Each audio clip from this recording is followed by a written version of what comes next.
ကယ်မိုက်တဲ့ကောင်တကောင်ပြပေးမယ်ဒီကောင်တော့ Dell Inspiron series ဖြစ်ပါတယ်9000 series ပါ Dell Inspiron ဘာတွေပါမလဲဆိုတာပြပေးမယ်ဗျာ show လိုက်ကြတော့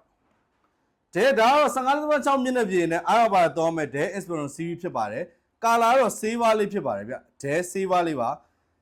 screen size ကလည်း 15.6 ကိုလုံးဝ Full HD နဲ့ကြည်တောက်ရှင်းသုံးရမယ် keyboard ဘက်လိုက်ပါမယ် power button မှာကျွန်တော် fingerprint လေးပါဝင်ထားတာဖြစ်ပါတယ် power button မှာထူးခြားတာတော့ကျွန်တော်မျိုးတွေကြည့်လိုက်တော့ GTX 1650 Ti ဆိုတဲ့ gaming graphic ကိုသုံးပေးထားတဲ့ကောင်ကြီးကတော့ 710 generation နဲ့ RAM 16GB SSD ကလည်း5122ပါဝင်ထားမယ် GTX 1650 Ti ကိုသုံးပေးထားတဲ့ကောင်ဖြစ်ပါတယ်ဘေးအချိုးလေးတွေကလည်းတော်တော်မိုက်တဲ့ design လေးတွေတွေ့ရမှာဖြစ်ပါတယ်ဒီကောင်ကတော့ metal body နဲ့ဖြစ်ပါတယ်ဈေးနှုန်းကတော့ကျွန်တော်19,500ပဲဖြစ်ပါတယ်ဗျာ19,500ကိုမှကျွန်တော်တို့ Dell Inspiron series ရမယ်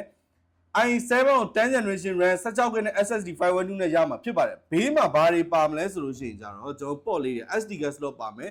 USB port ပါမယ် headphone jack ပါမယ်ဒါကတော့ညာဘက်ချမ်းဘယ်ဘက်ချမ်းမှာဆိုတော့ Type C USB နဲ့ HDMI ဒီဘက်တော့ Arduino နဲ့ port လေးတွေဖြစ်ပါတယ်လုံးဝမိုက်စားလေးမှာတော့ကျွန်တော်ဒီမှန်ပိုင်းကတော့အဖြူအောင်ကာလာလေးနဲ့လှုပ်ထားတယ်ဒီကောင်က Saver တကူလုံး keyboard ကောbody ရော Saver လေးနဲ့လုပ်ထားတယ်အဓိကအသက်ကတော့ GTX 1650 Ti ဆိုတဲ့ gaming graphic နဲ့ဖြစ်ပါတယ်အဲ့ကောင်ကတော့ business series မှာပါတဲ့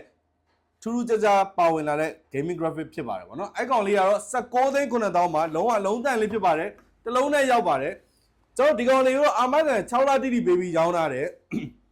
software နဲ့ပတ်သက် lifetime warranty ပေးတဲ့အတွက်ကြောင့်မလို့ယုံကြည်စွာအားပေးနိုင်ပါတယ်တစ်လုံးနဲ့ရောက်ပါတယ်ကျေးဇူးပါ